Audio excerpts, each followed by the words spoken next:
The mess hall at Forward Operating Base Keating erupted in laughter. Again. Corporal Emma Hayes sat alone at the far corner table, pushing food around her tray, pretending she didn't hear them. She always pretended. "Yo, Band-Aid girl." Lance Corporal Jake Miller shouted across the room, his voice cutting through the din of clattering trays and tired conversations. "My kid's teddy bear lost an arm. Think you can fix it?" The table beside him exploded with laughter. Phones came out. Someone started live streaming. The comments rolled in fast. "She looks 12. Army's getting soft. Send her home."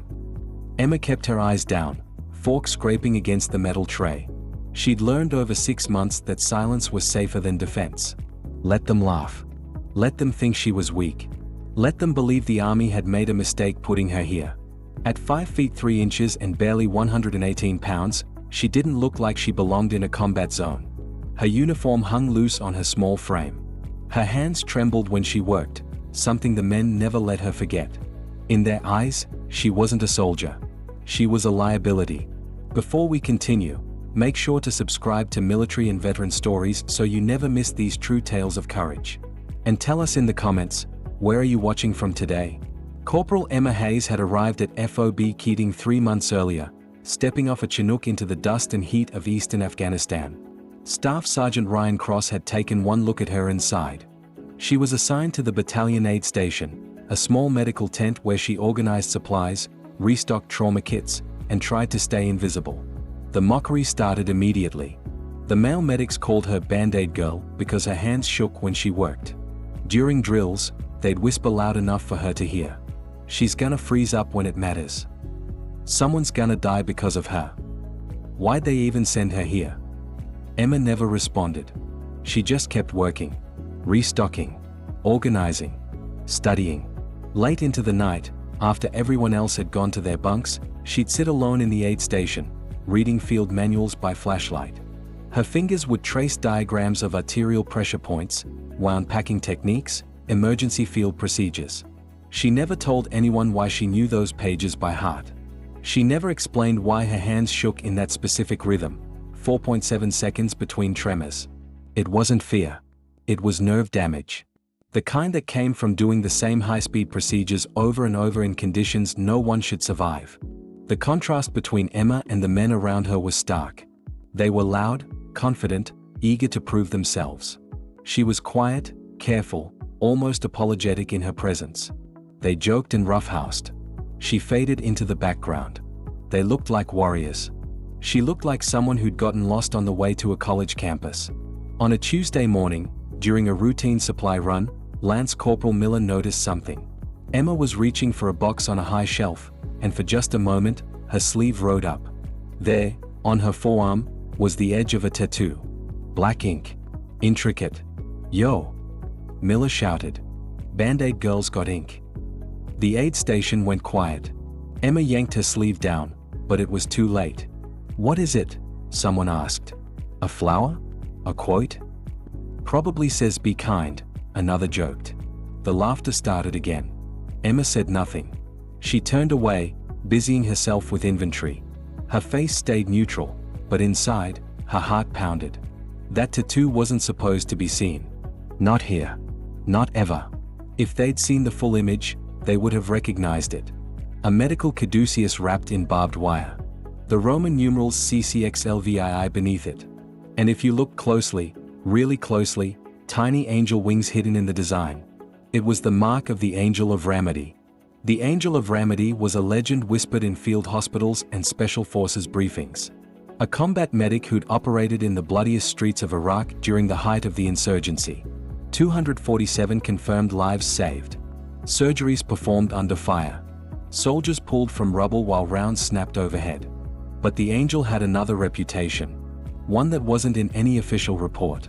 When necessary, when there was no other choice, the Angel didn't just save lives. The Angel took them. 13 confirmed kills. Insurgents who'd gotten too close. Threats neutralized with a sidearm while keeping one hand on a dying Marine's chest. The Angel of Ramadi had disappeared in 2016. Vanished from all records. Some said the medic had died. Others said the Pentagon had buried the story because it didn't fit the narrative. No one knew the angel was a woman. And no one knew she was standing in an aid station in Afghanistan, being mocked by men who had no idea what she'd survived. 3 days later, everything changed. The patrol left FOB Keating at 0600 hours. 12 soldiers in 2 Humvees, rolling through a valley that had been quiet for weeks. Too quiet. Staff Sergeant Cross was in the lead vehicle. Lance Corporal Miller rode in the second. Emma wasn't supposed to be there, but the assigned medic had food poisoning, so she was pulled in at the last minute. She sat in the back of the second Humvee, medic bag between her boots, hands resting on her knees. The tremor was there. Always there. The soldiers glanced at her, uneasy. If something went wrong, this was who they had to rely on. The IED detonated at 0647 hours. The lead Humvee took the blast directly. The explosion lifted the vehicle off the ground, flipping it onto its side. Metal shrieked. Glass shattered. Fire bloomed in the early morning light. The second Humvee skidded to a stop. Gunfire erupted from the ridgeline.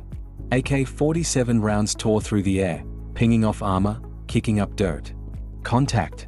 Contact! Someone screamed into the radio. Emma didn't wait for orders.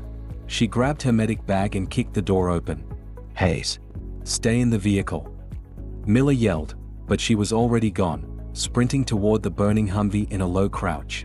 Rounds snapped past her head. One tore through her sleeve. She didn't slow down. The first soldier she reached was Corporal Danny Ortiz. His leg was shredded below the knee, bone visible through torn flesh. He was screaming, clawing at the dirt, trying to drag himself away from the flames. Emma dropped beside him. Her hands moved without hesitation. Tourniquet out. Wrapped. Twisted. Secured. The tremor was gone. Her fingers were steady, fast, precise. Ortiz, look at me, she said, her voice calm, surgical.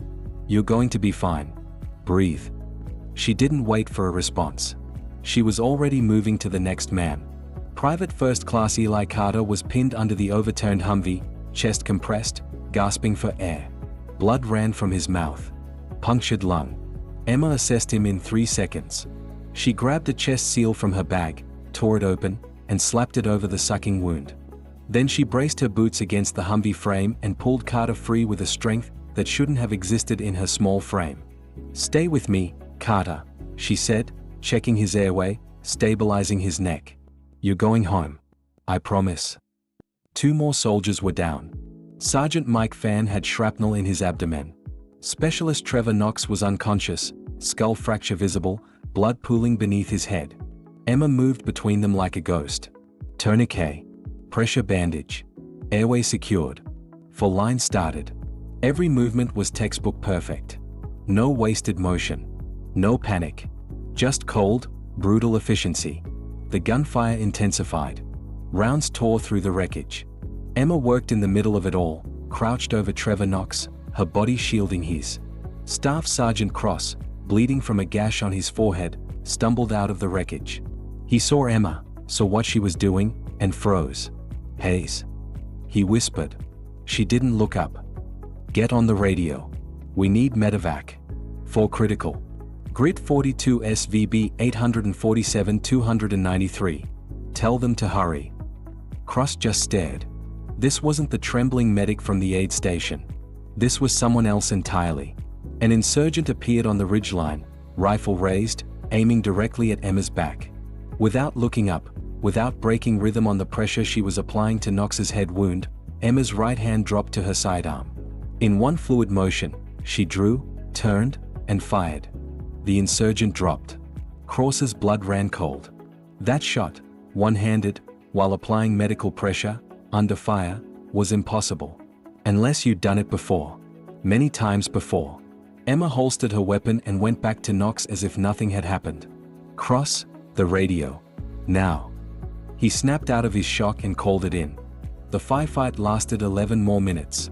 Emma worked through all of it. When the shooting finally stopped, when the medevac birds touched down in a storm of dust and rode awash, all 4 soldiers were stable. Ortiz, who should have bled out in 3 minutes, was conscious, talking. Carter, whose lungs should have collapsed completely, was breathing steadily. Fan, with shrapnel that should have gutted him, was sitting up. Knox, who should have died from brain swelling, had a pulse. As the casualties were loaded onto the helicopters, Emma stood alone, blood covering her uniform, hands finally starting to shake again. The adrenaline was fading. The mask was slipping. Miller approached slowly, his face pale. "Hayes, how did you?" She didn't answer. She just stared at the blood on her hands. Cross walked over, his voice quiet, almost reverent. "Who are you? Really?" Emma looked up at him. For the first time in 6 months, she didn't look away. Her eyes were tired. Old. Haunted. "Someone who should have stayed buried," she said softly. Back at FOB Keating, the story spread like wildfire. The trembling medic they'd mocked for months had just saved 4 lives in 12 minutes under heavy fire. And she'd done it with a precision that most combat medics spent entire careers trying to achieve. Someone pulled her file. Not the public one. The real one. The classified one. Captain Sarah Voss, the battalion medical officer, found Emma sitting alone behind the aid station that night, staring at the mountains. Voss sat down beside her, a folder in her lap. She didn't speak for a long time. Finally, she opened the folder. Inside was a single photograph. A younger Emma Hayes, standing in the ruins of Ramadi, Iraq. Her uniform was covered in blood. Her face was expressionless. And on her forearm, visible even in the grainy photo, was the tattoo. "Angel of Ramadi," Voss said quietly. 247 lives saved. The most decorated combat medic of the Iraq War. 13 confirmed kills when necessary. You were awarded the Silver Star, 2 Bronze Stars, and a Purple Heart. And then you vanished. Emma didn't respond. "Why?" Voss asked.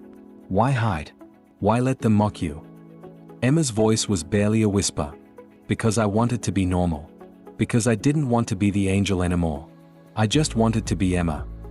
Voss nodded slowly. "You can't hide it now. Everyone knows." "I know." The next morning, Emma walked into the aid station. The room went silent. Every soldier, every medic, every officer stood and turned to face her. Staff Sergeant Cross stepped forward. His face, usually hard and skeptical, was soft now. Respectful. He came to attention and raised his hand in a crisp salute. He said, his voice thick with emotion. "On behalf of every man in this battalion, thank you." One by one, the others followed. Soldiers who had laughed at her, mocked her, filmed her for social media clout. They all stood and saluted. Emma didn't know what to say. She'd spent years trying to disappear. And now, in this small forward base in the middle of nowhere, she'd been found. Lance Corporal Miller stepped forward, tears in his eyes. "I'm sorry," he said. "For everything. I was wrong. We all were." Emma looked at him. At all of them. And for the first time in 6 months, she didn't look away. "You weren't wrong," she said quietly. "You saw someone small and scared. And I was scared. I'm always scared. But fear doesn't make you weak. Fear makes you careful. And careful keeps people alive." In the weeks that followed, everything changed. Emma was no longer Band-Aid girl. She was Angel. The soldiers who once mocked her now sought her advice, her training, her presence. She became the medic everyone wanted on their patrol. But she never stopped being quiet. Never stopped being humble. Never stopped letting her hands shake. Because the Angel of Ramadi had learned long ago that strength doesn't announce itself. It doesn't demand respect. It just shows up when the moment requires it and does the work no one else can do. Moral of the story: true strength isn't measured by size, volume, or confidence. It's measured by what you do when everything falls apart and lives hang in the balance. If this story moved you, don't forget to show your support. If you enjoyed this story, please subscribe for more military and veteran stories. We bring you true tales of courage, sacrifice, and honor. Stories that remind us of the quiet strength carried by those who serve. Until next time, stay safe, stay strong, and never forget the heroes among us.